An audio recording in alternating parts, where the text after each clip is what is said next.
मैं प्रधानमंत्री महोदय से अनुरोध करना चाहूंगा कि वे इस अवसर पर अपना संबोधन एवं आशीर्वचन देने की कृपा करें। बिहार के गवर्नर श्री फागू चौहान जी,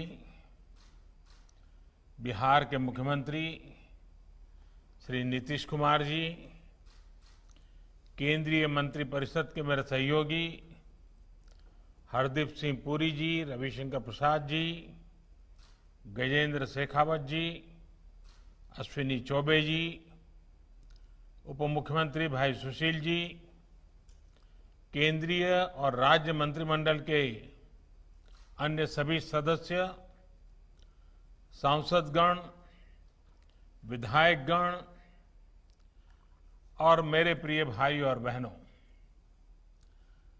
आज जिन 4 योजनाओं का उद्घाटन हो रहा है उनमें पटना शहर के बेऊर और करमलीचक में सीवर ट्रीटमेंट प्लांट के अलावा अमृत योजना के तहत सिवान और छपरा में पानी से जुड़े प्रोजेक्ट्स भी शामिल हैं। इसके अलावा मुंगेर और जमालपुर में पानी की कमी को दूर करने वाली जलापूर्ति परियोजनाओं और मुजफ्फरपुर में नमामि गंगे के तहत रिवर फ्रंट डेवलपमेंट स्कीम का भी आज शिलान्यास किया गया है। शहरी गरीबों, शहर में रहने वाले मध्यम वर्ग के साथियों का जीवन आसान बनाने वाली इन नई सुविधाओं के लिए मैं आप सबको बहुत बहुत बधाई देता हूं। साथियों, आज का एक कार्यक्रम एक विशेष दिन पर हो रहा है। आज हम इंजीनियर दिवस भी मना रहे हैं, अभियंता दिवस। ये दिन देश के महान इंजीनियर एम विश्वेश्वरैया जी, उनकी जन्म जयंती का है, उन्हीं की स्मृति को समर्पित है। हमारे भारतीय इंजीनियरों ने हमारे देश के निर्माण में और दुनिया में भी अभूतपूर्व योगदान किया है। चाहे काम को लेकर समर्पण हो या उनकी बारीक नजर भारतीय इंजीनियरों की दुनिया में एक अलग ही पहचान है। ये एक सच्चाई है और हमें गर्व है कि हमारे इंजीनियर देश के विकास को मजबूती से आगे बढ़ा रहे हैं। 130 करोड़ देशवासियों के जीवन को बेहतर कर रहे हैं। मैं इस अवसर पर सभी इंजीनियरों को, उनकी निर्माण शक्ति को आदरपूर्वक नमन करता हूं।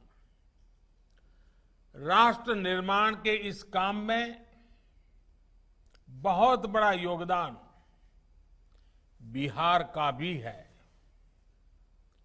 बिहार तो देश के विकास को नई ऊंचाई देने वाले लाखों इंजीनियर देता है। बिहार की धरती तो आविष्कार और इनोवेशन की पर्याय रही है। बिहार के कितने ही बेटे हर साल देश के सबसे बड़े इंजीनियरिंग संस्थानों में पहुंचते हैं, अपनी चमक बिखेरते हैं। आज जो परियोजनाएं पूरी हुई हैं और वो योजनाएं जिस पर काम शुरू किया गया है, उन्हें पूरा करने में भी बिहार के इंजीनियरों की बड़ी भूमिका है। मैं बिहार के सभी इंजीनियरों को भी विशेष तौर पर आज के इस इंजीनियर दिवस की बधाई देता हूं। साथियों, बिहार ऐतिहासिक नगरों की धरती है। यहां हजारों सालों से नगरों की एक समृद्ध विरासत रही है। प्राचीन भारत में गंगा घाटी के इर्द गिर्द आर्थिक, सांस्कृतिक और राजनीतिक रूप से समृद्ध और संपन्न नगरों का विकास हुआ, लेकिन गुलामी के लंबे कालखंड ने इस विरासत को बहुत नुकसान पहुंचाया। आजादी के बाद के शुरुआती कुछ दिनों में बिहार को बड़े और विजनरी नेताओं का नेतृत्व मिला, जिन्होंने गुलामी के काल में आई विकृतियों को दूर करने की भरसक कोशिश भी की। लेकिन इसके बाद एक दौर ऐसा भी आया जब बिहार में मूल सुविधाओं के निर्माण के बजाय राज्य के लोगों को आधुनिक सुविधाएं देने के बजाय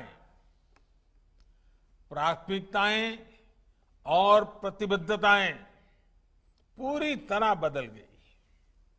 नतीजा ये हुआ कि राज्य में गवर्नेंस से फोकस ही हट गया। इसका परिणाम ये हुआ कि बिहार के गांव और ज्यादा पिछड़ते गए और जो शहर कभी समृद्धि का प्रतीक थे, उनका इंफ्रास्ट्रक्चर बढ़ती आबादी और बदलते समय के हिसाब से अपग्रेड हो ही नहीं पाया। सड़कें हो, गलियां हो, पीने का पानी हो, सीवरेज हो, ऐसी अनेक मूल समस्याओं को तो यानी या तो उसको टाल दिया गया या फिर जब भी इनसे जुड़े काम हुए वो घोटालों की भेंट चढ़ गए। साथियों, जब शासन पर स्वार्थ नीति हावी हो जाती है, वोट बैंक का तंत्र सिस्टम को दबाने लगता है, तो सबसे ज्यादा असर समाज के उस वर्ग को पड़ता है जो प्रताड़ित है, वंचित है, शोषित है।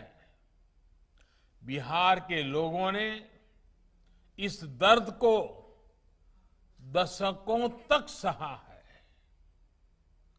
जब पानी और सीवरेज जैसी मूल जरूरतों को पूरा नहीं किया जाता तो दिक्कतें हमारी माताओं बहनों को ज्यादा होती है, गरीब को होती है, दलित को होती है, पिछड़ों, अति पिछड़ों को होती है।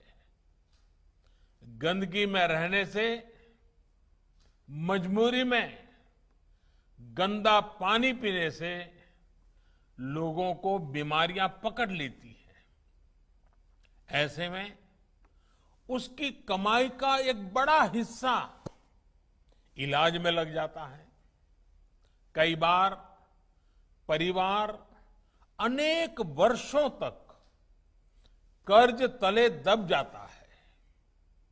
इन परिस्थितियों में बिहार में एक बहुत बड़े वर्ग ने कर्ज, बीमारी, लाचारी, अनपढ़ता को अपना भाग्य मान लिया था। इस प्रकार से सरकारों की गलत प्राथमिकताओं के कारण समाज के एक बड़े वर्ग के आत्मविश्वास पर गहरी चोट की गई। गरीब के साथ इससे बड़ा अन्याय भला क्या हो सकता था। साथियों, बीते 1.5 दशक से नीतीश जी, सुशील जी और उनकी टीम समाज के इस सबसे कमजोर वर्ग के आत्मविश्वास को लौटाने का भरपूर प्रयास कर रही है। विशेष तौर पर जिस प्रकार बेटियों की पढ़ाई लिखाई को पंचायत राज सहित स्थानीय निकाय में वंचित शोषित समाज के साथियों की भागीदारी को प्राथमिकता दी गई है, उससे उनका आत्मविश्वास बढ़ रहा है। साल 2014 के बाद से तो एक प्रकार से बुनियादी सुविधाओं से जुड़ी योजनाओं का करीब करीब पूरा नियंत्रण ग्राम पंचायत या स्थानीय निकायों को दे दिया गया है। अब योजनाओं की प्लानिंग से लेकर अमलीकरण तक और उनकी देखरेख का काम, उसका जिम्मा अब स्थानीय निकाय स्थानीय जरूरतों के हिसाब से कर पा रहे हैं। यही कारण है कि अब केंद्र और बिहार सरकार के साझा प्रयासों से बिहार के शहरों में पीने के पानी और सीवर जैसी मूल सुविधाओं के ढांचे में निरंतर सुधार हो रहा है। मिशन अमृत और राज्य सरकार की योजनाओं के तहत बीते 4-5 सालों में बिहार के शहरी क्षेत्र में लाखों परिवारों को पानी की सुविधा से जोड़ा गया है। आने वाले वर्षों में बिहार देश के उन राज्यों में होगा जहां हर घर पाइप से पानी पहुंचने लगेगा। ये बिहार के लिए बहुत बड़ी उपलब्धि होगी, बिहार का गौरव बढ़ाने वाली बात होगी। आपने इस बड़े लक्ष्य की प्राप्ति के लिए कोरोना के इस संकट काल में भी बिहार के लोगों ने निरंतर काम किया है। बीते कुछ महीनों में बिहार के ग्रामीण क्षेत्र में 57 लाख से ज्यादा परिवारों को पानी के कनेक्शन से जोड़ा गया है। इसमें बहुत बड़ी भूमिका प्रधानमंत्री गरीब कल्याण रोजगार अभियान ने भी निभाई है। हमारे हजारों श्रमिक साथी जो कोरोना की वजह से दूसरे राज्यों से बिहार लौटे, उन्होंने ये काम करके दिखाया है। जल जीवन मिशन की ये तेजी बिहार के मेरे इन परिश्रमी साथियों को ही समर्पित है। बीते एक साल में जल जीवन मिशन के तहत पूरे देश में 2 करोड़ से ज्यादा पानी के कनेक्शन दिए जा चुके हैं। आज देश में हर दिन 1 लाख से ज्यादा घरों को पाइप से पानी के नए कनेक्शन से जोड़ा जा रहा है। स्वच्छ पानी मध्यम वर्ग का, गरीब का न सिर्फ जीवन बेहतर बनाता है, बल्कि उन्हें अनेक गंभीर बीमारियों से भी बचाता है। साथियों, शहरी क्षेत्र में भी बिहार के लाखों लोगों को शुद्ध पानी के कनेक्शन से जोड़ने का काम तेजी से चल रहा है। पूरे बिहार में अमृत योजना के तहत लगभग 12 लाख परिवारों को शुद्ध पानी के कनेक्शन से जोड़ने का लक्ष्य है। इसमें से करीब 6 लाख परिवारों तक ये सुविधा पहुंच चुकी है। बाकी परिवारों को भी बहुत जल्द स्वच्छ जल की सुविधा उपलब्ध हो जाएगी। आज जिन परियोजनाओं का शिलान्यास किया गया है, वो इसी संकल्प का हिस्सा है। साथियों, शहरीकरण आज के दौर की सच्चाई है। आज पूरे विश्व में शहरी क्षेत्रों की संख्या बढ़ रही है। भारत भी इस वैश्विक बदलाव का अपवाद नहीं है, लेकिन कई दशकों से हमारी एक मानसिकता बन गई थी। हमने ये मान लिया था जैसे कि शहरीकरण खुद में एक बहुत बड़ी समस्या है, एक बहुत बड़ी बाधा है। लेकिन मेरा सोचना कुछ अलग है। अगर समस्या लगती है तो उसमें अवसर भी उपलब्ध है। बाबा साहब आम्बेडकर ने तो उस दौर में ही इस सच्चाई को समझ लिया था और वो शहरीकरण के बड़े समर्थक थे। उन्होंने शहरीकरण को समस्या नहीं माना। उन्होंने ऐसे शहरों की कल्पना की थी जहां गरीब से गरीब व्यक्ति को भी अवसर मिले, जीवन को बेहतर करने के रास्ते उनके लिए खुले। आज आवश्यक है कि हमारे शहरों में संभावनाएं हो, समृद्धि हो, सम्मान हो, सुरक्षा हो, सशक्त समाज हो और आधुनिक सुविधाएं भी हो। यानी कि शहर ऐसे हो जहां सभी को, खासकर हमारे युवाओं को आगे बढ़ने के लिए नई और असीम संभावनाएं मिले। शहर ऐसे हो जहां हर परिवार समृद्धि के साथ, सुख के साथ जीवन जी सके। शहर ऐसे हो जहां हर किसी को, गरीब को, दलित को, पिछड़े को, महिलाओं को सम्मानपूर्ण जीवन मिले। जहां सुरक्षा हो, कानून का राज हो, जहां समाज का हर वर्ग एक साथ मिलजुल करके रह सके। और शहर ऐसे हो जहां आधुनिक सुविधाएं हो, आधुनिक इंफ्रास्ट्रक्चर हो। यही तो ईज ऑफ लिविंग है, यही देश का सपना है। इसी दिशा में देश आगे बढ़ रहा है। और साथियों, आज हम देश में एक नया शहरीकरण देख रहे हैं। जो शहर पहले देश के नक्शे पर एक तरह से थे या नहीं थे, वो आज अपनी उपस्थिति दर्ज भी करा रहे हैं और महसूस भी करा रहे हैं। इन शहरों के हमारे युवा जो बड़े बड़े स्कूलों में, कॉलेजों में नहीं पढ़े हैं, जो बहुत अमीर परिवारों में से नहीं है, वो आज कमाल कर रहे हैं, सफलता के नए आयाम गढ़ रहे हैं।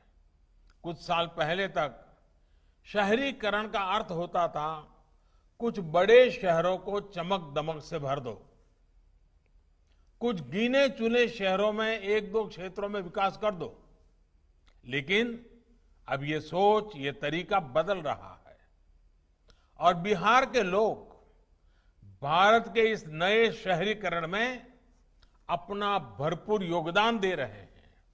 साथियों, आत्मनिर्भर बिहार, आत्मनिर्भर भारत के मिशन को गति देने के लिए विशेषकर देश के छोटे शहरों को वर्तमान ही नहीं, भविष्य की जरूरतों के मुताबिक तैयार करना बहुत जरूरी है।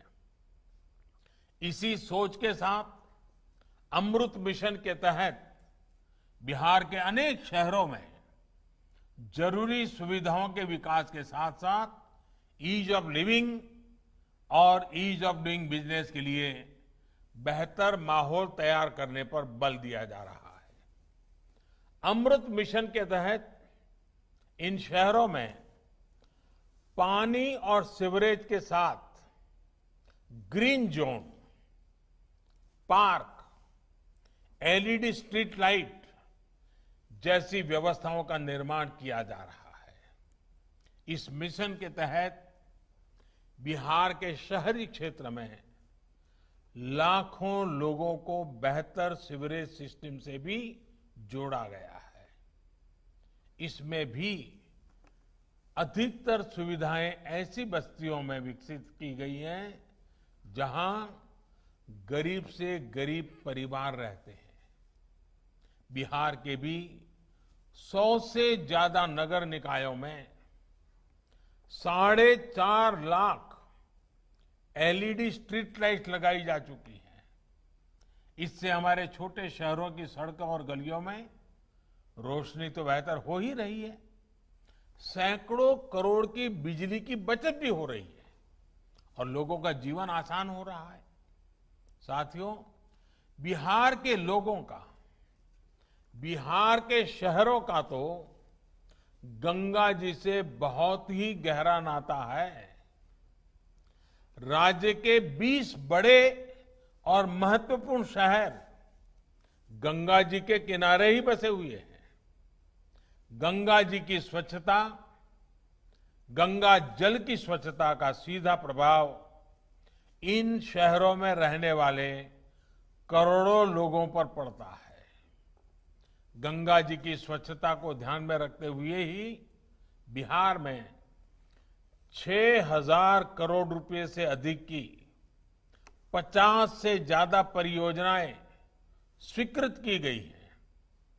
सरकार का प्रयास है कि गंगा के किनारे बसे जितने भी शहर हैं वहां बड़े बड़े गंदे नालों का पानी सीधे गंगा जी में गिरने से रोका जाए।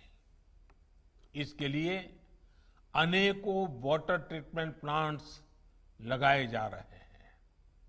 आज जो पटना में बेऊर और करमलीचक की योजना का उद्घाटन हुआ है, उससे इस क्षेत्र के लाखों लोगों को लाभ होगा।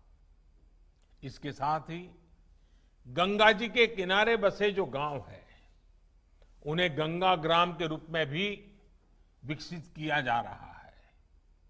इन गांवों में लाखों शौचालय के निर्माण के बाद अब कचरा प्रबंधन और जैविक खेती जैसे काम के लिए प्रोत्साहन दिया जा रहा है। साथियों, गंगा जी के किनारे बसे गांव और शहर आस्था और आध्यात्म से जुड़े पर्यटन के प्रमुख केंद्र रहे हैं। गंगा जी को निर्मल और अविरल बनाने का अभियान जैसे जैसे आगे बढ़ता जा रहा है, वैसे वैसे इसमें पर्यटन के आधुनिक आयाम भी जुड़ते जा रहे हैं।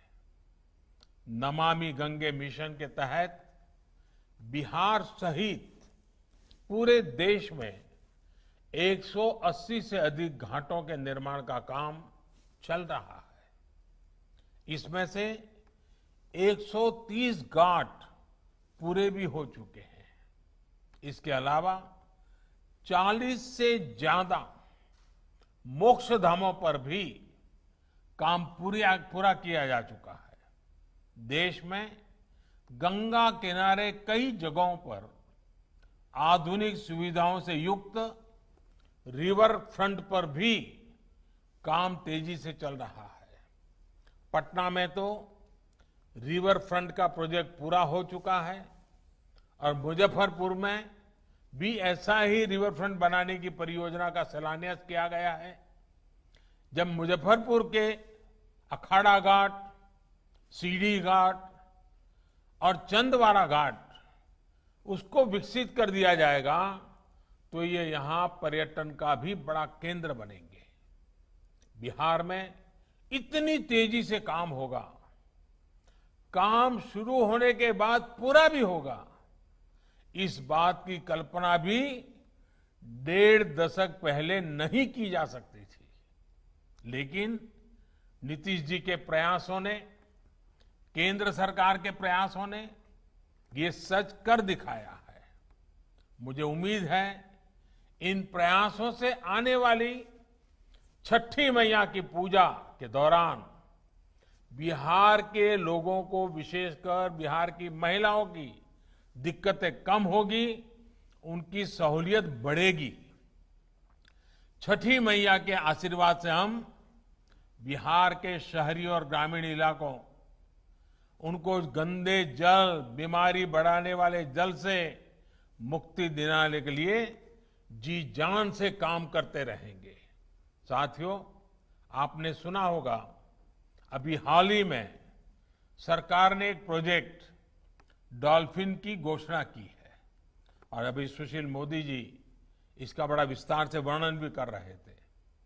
इस मिशन का बहुत बड़ा लाभ गंगा डॉल्फिन को भी होगा।